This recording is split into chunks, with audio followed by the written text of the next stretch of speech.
All right, today we're going to be breaking down what all of these legal actions mean for the future of crypto. And I do mean the future of crypto. What we are about to face here in the United States, some of you, of course, abroad, you don't necessarily see the same kind of things playing out, but we are in an absolute warfare with what's happening around the crypto and digital assets market. So we wanted to get our expert on to talk about this because you've got Binance, Coinbase, and a lot of other things happening. We're going to break all this down for you guys today. It's a big one, so stay tuned right here. My name is Paul Barrow. Welcome back into Tech Path. Joining me today, of course, is James Murphy, who is, you know him as Meta Lawman out there on Twitter. Great to have you back in, James. Great to be with you, Paul. It's an exciting time. Exciting I guess that's one word for it. It's crazy, it feels like. We've got so many things happening right now from a regulatory front, from a litigation front. Obviously, you as a former SEC or securities attorney, you're getting a chance to see some things that my question to you, we talked about this in the pre-show. Have you ever seen anything like this before in the markets? I mean, one industry seemingly targeted and looking like they're taking assaults from just all ends. Anything like this before? I have not, Paul. I mean, this was understood to be a legal business, and Yeah. the SEC looks like they want to run the crypto business out of the United States, and with it, a lot of interesting innovation, a lot of brilliant people, a lot of Yeah. capital, and the reputation of the United States for being a land of opportunity and where a lot of game-changing innovation for the world started. And so it's troubling for sure. Yeah, we're going to get into that because I think the sovereign nation of the U.S. here, when you think about the future of its citizens, part of this is going to have the freedom to invest in things. And this is going to be a big factor that's going to go forward. We'll break that down. But yesterday, of course, the Hinman documents released. After going through those and seeing what most people have reported so far, what is going, if anything, what is going to come of these documents, and does this help Ripple's case at large? I think it does help Ripple. For your viewers, I would commend to them the clip that Stuart Alderati, the general counsel of Ripple, put together, kind of walking through all of those documents. I thought that was that was well done. But quite surprising, I guess naively, I thought there had been a consensus that developed at the SEC that it would be a good idea for Bill Hinman to say that Ethereum is not a security. Well, it turns out there was no such consensus at all. And it was really Bill Hinman's idea, and he was the driving force behind making that happen. And he went ahead and did it with opposition from the Division of Trading and Markets, which are pretty much experts in the subject of securities trading, and the General Counsel's Office of the SEC, which are very, very sharp lawyers whose role it is to analyze internal legal issues and judgment calls under the law for the SEC, and they all were not in favor. They didn't, veto it.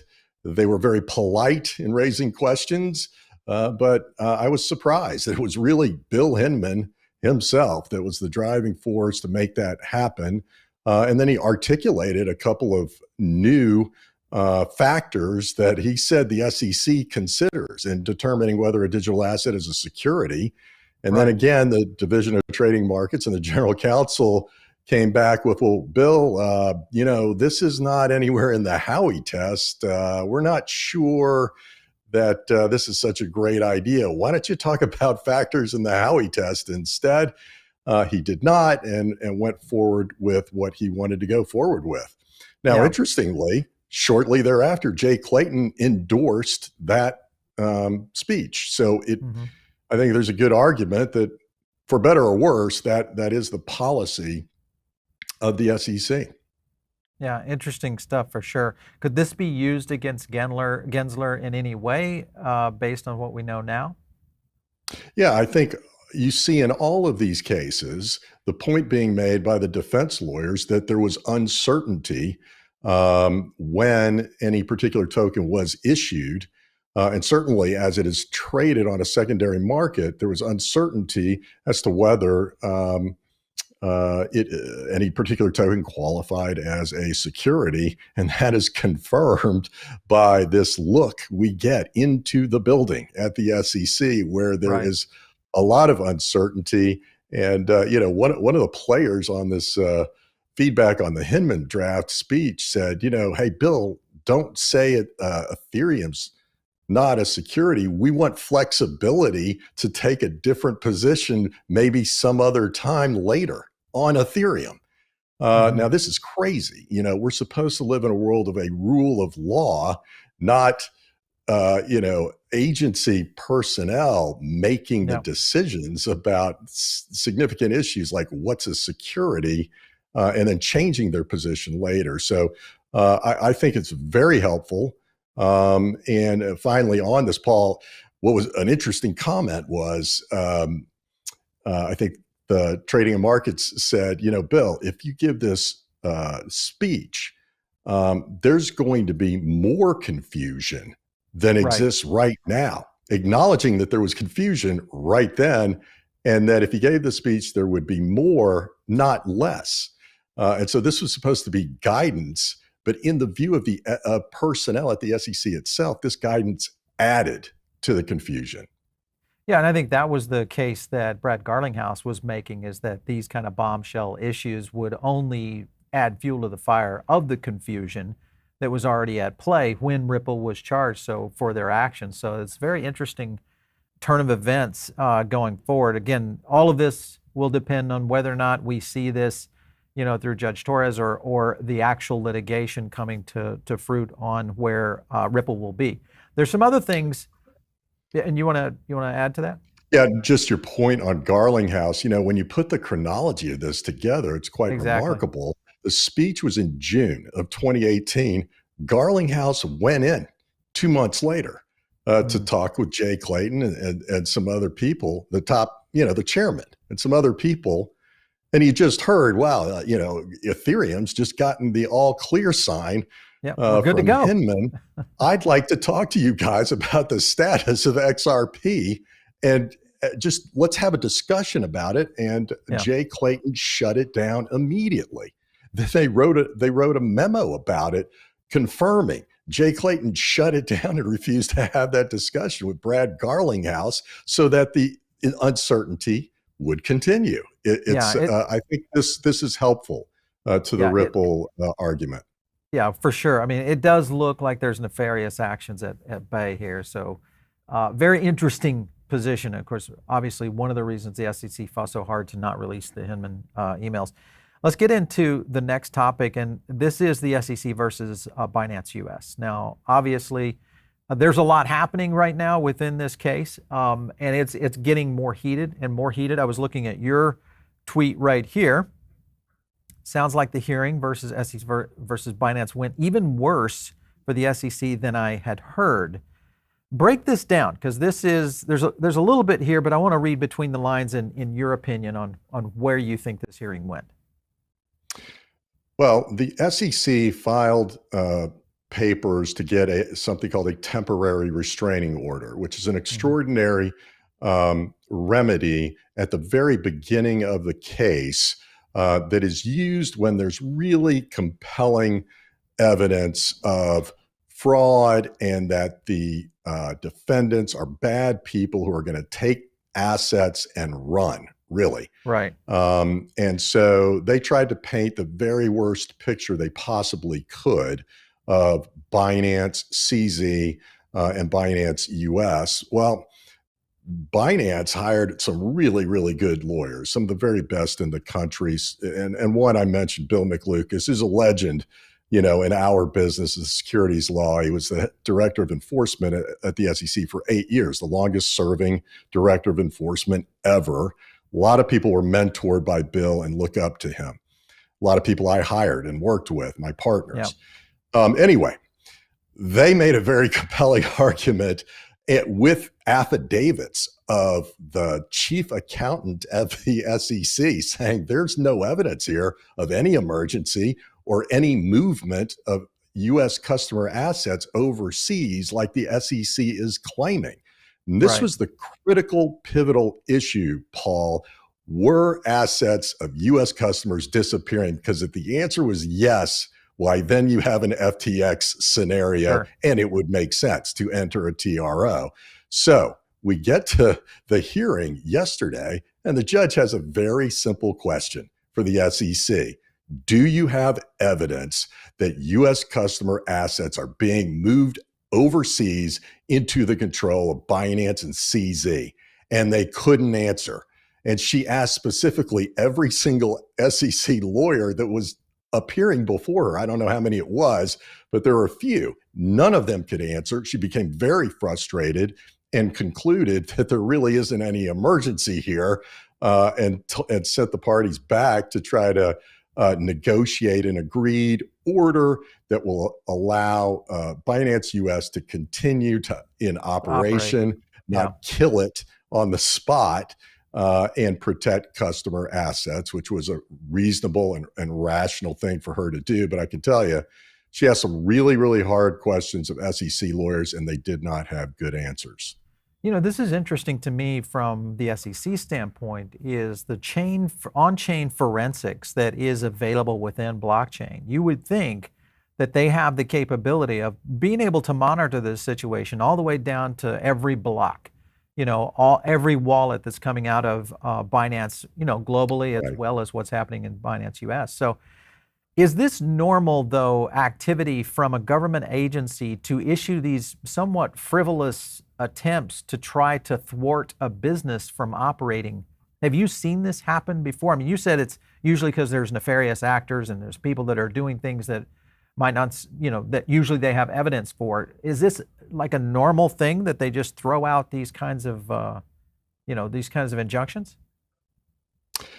It is normal operating procedure in a scenario where you've got a money manager who's going to take off to, you name it, another country, and you kind of have them dead to rights. That they've been running a Ponzi scheme. They refuse to engage with the SEC. And generally, you also have criminal authorities kind of activating at about the same time against that kind of entity. But in this scenario, they were taking on a very large company with Binance that was very, very well funded with very good lawyers who have credibility in that court. Right. They're well known in that court, and they're saying, Judge, we have affidavits saying this is not true. So yes, the SEC does go in for TROs and has been successful many times, but this is an unusual scenario to try to do that. And what they're trying to do is kill that company, Binance US, at the outset, so they could not defend themselves. Because remember, Paul, they wanted to freeze all of the assets of Binance US, including customers. That means can't pay your employees, can't pay your rent, can't pay taxes, can't pay anything. That means you're out of business on the spot. Yeah. I was looking at the article you referenced over on CoinDesk. This was where the judge kind of hammered the SEC attorneys about their motion to freeze the assets, mainly because it was, back to your point, there was no proof of being able to kind of get to this point. And then further in the article, Binance, now this is interesting too. Let me zoom in on that a little bit. Representatives of Binance said they mainly want to be allowed to do normal operating expenses, and they're not willing to accept the death penalty, so to speak, represented by a total asset freeze, to your point. So right now, what's happening between Binance and the SEC? Are they negotiating this out to say, this is what we'll do this while we're going in through litigation, we want to keep the exchange operational? What's happening? So this is pretty typical, that the judge does not actually want to enter an order that one party opposes, because they could appeal, and it would be an emergency appeal to the DC Circuit Court of Appeals. She really wants an agreed order. And so she ordered the parties to go meet with the magistrate judge who helps people mediate disputes. And the judge pointed out, you all aren't that far apart. this should be able to bridge this because honestly, the Binance side offered about 90% of the relief that the SEC asked for in the beginning. And so she's asked them or ordered them to meet with the magistrate judge to hammer this out. She wants them to come back tomorrow with a stipulated order or a really, really good explanation for why they could not agree. And then I would expect she's going to do something either tomorrow or Friday in terms of entering an order. All right. I mean, this is important, obviously, because a lot of our viewers and listeners on the podcast, et cetera, they're Binance US customers. I myself am a Binance US customer. So you have a lot of people who might have funds in there. They're starting to wonder what's going on. And it might be their only place to do any kind of exchange trading, whether you're buying Bitcoin, Ethereum, whatever it might be. So it's a very critical scenario. Now, I want to jump over to, because this to me is the juiciest part of this whole issue with Binance. And it goes back to a tweet you mentioned. Right here, it says, I would suggest that Gary Gensler block some time on his calendar to sit for depositions for the next decade. So you think this is something that is really going to expose Gensler over a long period of time, and this is going to hurt his political career if he has to do these kind of things. Explain this. Yeah. So Gensler was very involved in the digital asset conversation before he became the chairman of the SEC. Right. And I think as more is revealed, we're going to learn more about his role. But right now we have two things. Number one, he's on video advocating for Algorand and saying what a brilliant person his colleague is there at MIT, who was the founder of Algorand. And shortly after he gave the speech on video, Algorand issued its algo token. And so what he knew, at the time in advocating this to people who could very well be potential investors in that algo token is going to be relevant if he had all of the facts about what was happening there and didn't say to anybody, oh, and by the way, stay away from the algo token because, of course, it's an unregistered security. That's a problem for him because it points up the fact that, to give him his due, he didn't know that. He didn't think it was an unregistered security, and nobody else did. Market participants did not believe what was about to happen was a massive illegal issuance of an unregistered security called algo. So his information is relevant. The bigger one, however, is his role with Binance and CZ in particular. And this is interesting how it came to light, Paul. This was inaccurately reported in some places that Binance's lawyers had come into court and argued that Gary Gensler had this serious conflict of interest because of his interaction with CZ. That's not what happened. What happened was the SEC filed for the TRO and attached a lot of documents to its brief. And in those documents was a letter from Binance's lawyers to the SEC saying, you know what, we haven't heard anything back from you from our suggestion that Gary Gensler must recuse himself from any consideration of this case. You haven't responded. And that letter was marked confidential and FOIA confidential treatment requested. The SEC revealed the letter and filed it publicly in court. It doesn't help them, so I don't know why they did that. But in that letter, the lawyers for Binance point out that Gary Gensler talked not just with CZ, but other senior executives at Binance International, Binance.com, about their business operations, about their intent to issue the BNB exchange token, about their intention to roll out a U.S. exchange called Binance US, and about Gary Gensler's interest in serving as a advisor to Binance. And this is what I mean by that. I've never seen this level of a chairman being mixed up in the facts of a case that they bring.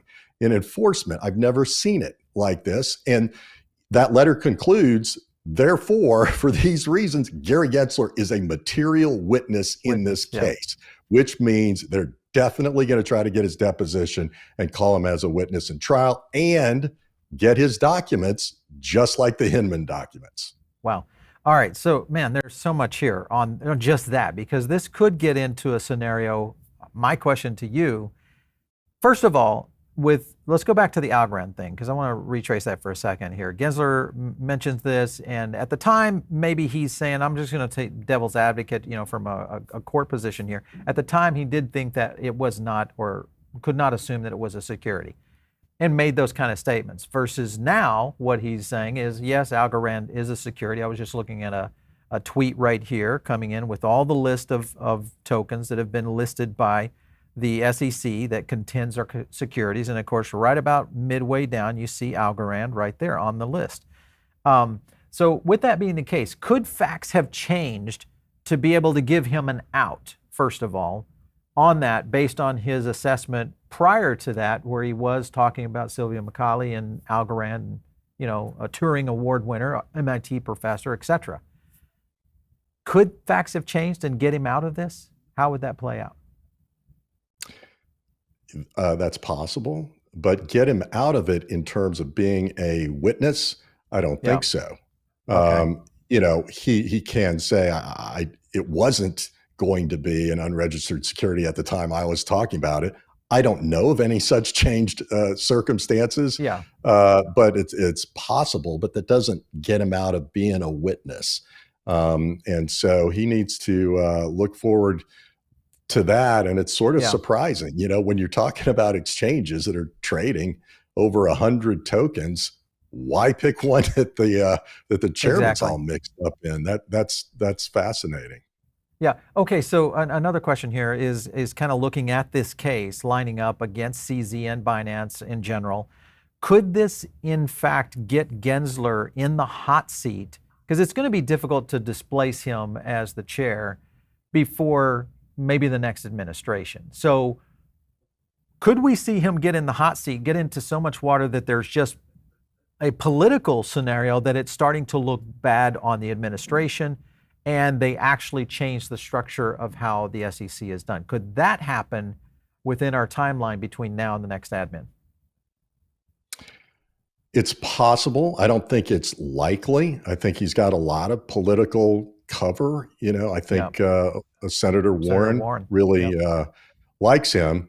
So what's interesting here, Paul, is the Binance people asked Gensler to recuse himself. Now, remember, there are 5 commissioners at the SEC.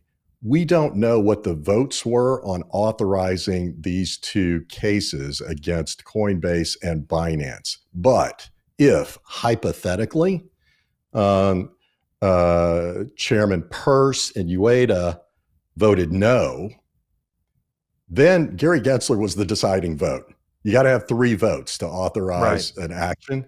And if he should have recused himself, but instead was the deciding vote to authorize an action of this magnitude against Binance, and they come up with a bunch of emails and notes and texts, whatever, of his relationship with CZ, it could get a little hairy.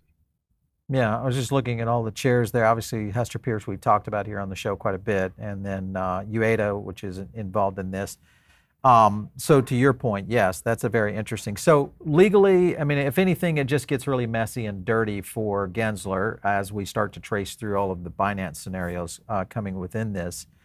I want to jump over to the scenario of, and I guess before I jump over to Coinbase, I want to ask this last question. So you feel like he could be deposed during this case that is now in action with Binance? I do, and here's why. In the letter, the Binance lawyers say they had discussions with Gensler about BNB token. Okay. The BNB token. The BNB token is front and center in this case, in the complaint. And so if they've got notes or people have recollection saying, This gentleman expressed the view that the way they were doing the issuance would not be the issuance of a security. Remember, it's not private citizen Gary Gensler. This is a guy who is the head of the CFTC. The issue of what's a commodity and what's a security didn't just cross his desk when he became the chairman of the SEC in April of 2021. He's dealt with it for years. And so his opinion on that issue would carry some weight with anybody. And so I don't know what they have. All they say is these discussions happened. What he said, what people remember, what's documented, we don't know. But yes, I would push very hard for his deposition. And when they call him a material witness, they couldn't provide a clearer signal. That's their intention. Yeah, for sure. All right, let's jump over to the Coinbase topic, because this is another one that I want to dive into. Before we get started, though, I want you to listen to this clip right here on Kevin O'Leary talking about Coinbase. Listen in. And so while it's been great to be part of this wonderful nascent community and cheering on this idea of a rogue nation of crypto trading, it's worthless, because the asset class is a nothing burger today, and it will remain so until we resolve this issue. It's now crystal clear what Gensler wants. He is calling it a broker-dealer exchange, period. There's no grayness. Now, if I'm on the board of Coinbase, or I'm a shareholder, which I'm not, and I certainly have almost taken all of our capital out of there, I have zero interest as an institutional investor in putting 1 cent into an exchange, a service, a centralized wallet that is at war with the regulator I serve every day. Okay, worst case, hear me out on this.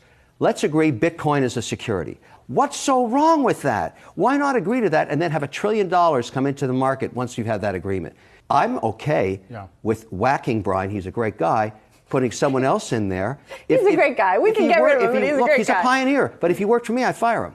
I don't want to go to war with Gensler. That's a really bad outcome for me. They've decimated their stock, they've decimated their market cap, and they want to do it again? I mean, that's just insane. I mean, this story is getting boring.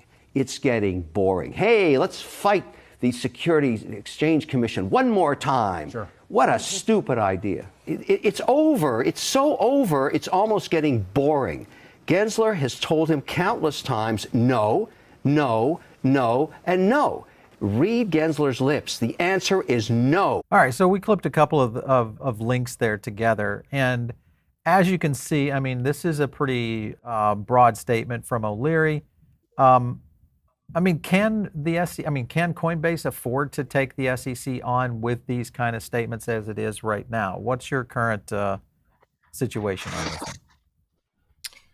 Well, first of all, Kevin O'Leary has a little bit of a credibility problem in the sense that he was a big crypto proponent when he was being paid millions of dollars by Sam Bankman-Fried. So now he's not being paid to promote it, and he's turned negative on it. Coinbase has limited options here. If they were to register as a securities exchange, the first thing they would have to do is delist all of their tokens, except for Bitcoin and maybe Ethereum. And therefore, there is no business there. There's not enough trading to support the business. In the view of the SEC, these tokens are not just securities, they are unregistered securities. In the view of the SEC, it is illegal to serve as a platform for the trading of unregistered securities. So O'Leary doesn't know what he's talking about. There is no way to comply. This is what the executives there at Coinbase have been saying. Unlike other areas of the world, like the European Union, with their regulatory framework under MiCA, you can have a crypto trading platform that is complying with the law. And what we found is when an EU or an individual country comes up with a framework, what happens is there is a stampede of exchanges that line up to sign up for that regulation with the intent of complying to the letter with some very stringent requirements around custody of customer assets, segregation, accounting, separation of functions within an organization. All of these things exist in other places in the world, just not in the United States. So O'Leary is misinformed. You can't do that in the United States. You cannot, as Coinbase, go sign up and continue to trade Algorand. Can't happen. Right. You have to delist everything and not have a business. So they must fight. There's no option here if they want to have this business. And if Americans want to be able to trade tokens other than Bitcoin, they better root for some of these exchanges to succeed in court, or it will be gone. Yeah, this gets to the point that we talk a lot about here on the show, and that is just the freedoms of Americans and being able to do these kind of things. Now we're starting to see the number of nations and regions within the globe that have started to basically embrace this new technology, innovation, and eventually at least a framework. Back to your point, once the framework is in place, if one gets in place, then you have basically an influx of all these companies and new innovation begins because now there is a framework going forward. So I think this is the big struggle right now. Do you feel like this will be kind of one of the talking points for the next candidates going into the presidential election? But even more importantly, even in Congress and within the traditional Senate, et cetera, how do you think all this plays out from a standpoint of the political aspect of this? Well, we're already seeing it. So my suspicion is there must have been some polling work done because 2 or 3 weeks ago, we saw on the same day this new term, crypto bro, being used by Senator Warren, Congressman Sherman, and the President of the United States all on the same day. To attack this concept of anybody who's interested in allocating to the crypto asset class. They're bad.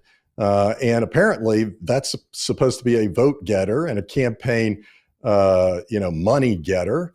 And so we will see, I think the crypto community plans on mobilizing for 2024 to defend itself. And in terms of the policy, I don't honestly get it. I fully understand why Senator Warren would conclude, you know what? I don't want to invest in crypto. Secondly, you know what? I think people should be informed of the risks of crypto and encouraged not to invest in crypto. But to make the jump to, I think we should do everything possible to make it illegal for anyone to decide for themselves to allocate some of their assets to crypto. I think it's un-American, in my opinion. No doubt. I don't agree with that. I don't recommend that my mother invest in crypto. I don't recommend that anybody invest in crypto unless, they've got assets that they're prepared to lose and they allocate a small part of their net worth. This is not financial advice, obviously, but I disagree with the policy posture of let's make it illegal when it's legal in all these other countries to do this. The result is you lose innovative minds of young people. You lose capital. You lose opportunity to these other countries, and they're gloating. They're laughing at the EU, the UK, Hong Kong, Singapore. They're like this, Dubai. They're just thrilled that the United States has taken themselves off the field. Yeah, I think you have two presidential candidates right now that are in the race. You've got RFK, who has come out. He was at the Bitcoin conference here in Miami. He's come out obviously pro more freedoms, from that aspect. Then you have the governor of Florida right here where we are with Ron DeSantis, who's also been very pro, I won't say pro crypto, but pro digital assets and technology moving forward. So obviously here in the state of Florida, he's passed a bill here recently that's going to basically try to deter CBDCs, et cetera. So he's very he's a very freedom-oriented candidate as well. So I think we have it both on the Democratic side and on the Republican side going into these presidential campaigns. Unlikely that we'll get any kind of debates going forward, but this is going to get very, very interesting in the coming months ahead of all of this. Okay, so I want to within Coinbase. I mean, what would you say right now? You being a securities attorney, you've been in this business for a long time. You've seen it.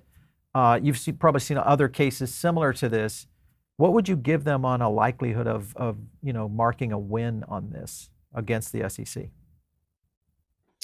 Well, I think what they're going to do is file a motion to dismiss early in this case, saying that if you take everything in the complaint as true, we still win because we don't trade securities on our platform.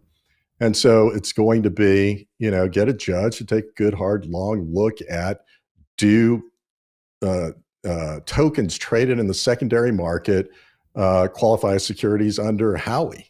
And I don't think they do. And the reason I don't think they do is when you buy a token on Coinbase or any other market, you are not acquiring an interest in the underlying project. You're not investing in owning a stock. algo. Exactly. If you buy an algo, you don't participate in the profits generated, if any, by an underlying project of Cardano or Solana or whatever. And so it's clear to me, it just does not qualify under Howey. And so, I think their chances improve as they go up the chain in appeals, unfortunately, because there's another argument, which is the SEC simply has no authority at all over crypto exchanges, because this is a major question that must be answered by Congress. And the Supreme Court of the United States has gotten really, really clear on this recently, that an executive agency cannot start regulating in a new field without a clear statement from Congress that they have that authority. And here we have, just 2 years ago, Chairman Gensler in May of 2021 testified in Congress. This wasn't an interview, with CNBC or at a conference. This was testimony. Testimony is prepared and vetted before a chairman goes before Congress. And he said, the SEC does not have legal authority now to regulate crypto exchanges. I, the chairman, believe that it would be good if Congress would grant us that authority over crypto exchanges, but to date, they have not. And so he was right then. He's done a 180-degree pivot and now says he has all the authority he needs. And I don't think the Supreme Court of the United States is going to agree with that. I'm not going to put a number on it, but if you read the decisions of the Supreme Court, they are not big fans of executive agencies getting into new areas that are very significant in our economy and just deciding on a new set of rules, and that they have the authority to do it. Yeah, I think you summed it up right there. I want to go to one last clip. I know we're taking a lot of time, but I want to get this one last clip in, and because I think it makes a very good point here. Hucksters, fraudsters, scam artists, Ponzi schemes. Hucksters, scam artists. I mean, it's like that scene in Woody Allen's Bananas where the cop gets up onto the witness stand and says, he's a New York commie intellectual bad apple, but I don't want to cast no aspersions or nothing. What do you make of his comments here? Weak regulators spread fear, and strong regulators spread opportunity. And I think we've got a real problem because the SEC has been spreading fear, and all of the innovators are leaving the country. And there's a huge problem we have. I mean, he is damaging our country if he's going to do this sort of thing. Now, Kevin O'Leary. Coinbase, all they wanted to do was abide by the law. They kept writing the SEC. What can we do here? What can we do here? And I think our regulators are acting way out of line. Well, and I think it's time to rein them in. Venture capitalists, you are the risk takers. You're the real capitalists out there who give money when you see opportunity. You have often told me over the years, you say, you know what, when I give money to a startup company, I almost kiss it goodbye because you just never know what's going to do well. You've got to set your people free. I don't understand why we have this, we're even allowing this sort of like, you must do this kind of government. That's a very ugly, it's ugly, it scares me. I've lived my life here in America, and I'm starting to see other countries look more attractive.